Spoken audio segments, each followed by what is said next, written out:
यात्रा का एक ही मैसेज है, बीजेपी ने इलेक्शन कमीशन की मदद से महाराष्ट्र का चुनाव चोरी किया, हरियाणा का चुनाव चोरी किया, उससे पहले मध्य प्रदेश का चुनाव चोरी किया, लोकसभा में कर्नाटक में हमने उनको पकड़ा। और हमारा एक ही मैसेज है कि बिहार में वोट चोरी नहीं होने देंगे।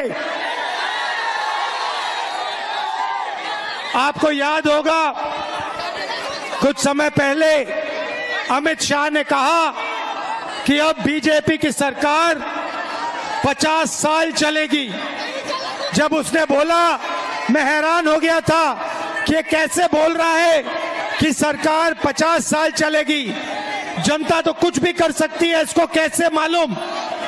इसको इसलिए मालूम था क्योंकि ये वोट चोरी करते हैं, इसीलिए ये बोल रहा था कि 50 साल के लिए बीजेपी की सरकार रहेगी।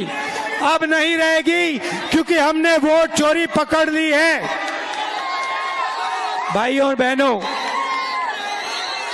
ये वोट चोरी क्यों करते हैं?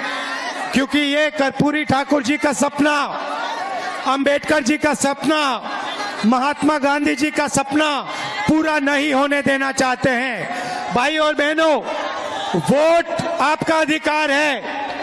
अंबानी को, अदानी को वोट की कोई जरूरत नहीं है, मगर बिहार के युवा को, बिहार के मजदूर को, किसान को, गरीब को, पिछड़े वर्ग को, ईबीसी को, दलित को वोट की जरूरत है, क्योंकि यही आपको अधिकार देता है, यही आपकी रक्षा करता है। भाइयों और बहनों, ये आपसे सब कुछ छीनना चाहते हैं। पहले ये वोट छीन रहे हैं, इसके बाद राशन कार्ड, इसके बाद आपकी जमीन, इसके बाद आपके सब हक छीनने जा रहे हैं। हम ये कभी नहीं होने देंगे। भाइयों और बहनों, आप देखना, बिहार में एक वोट चोरी नहीं होगा। पूछो क्यों?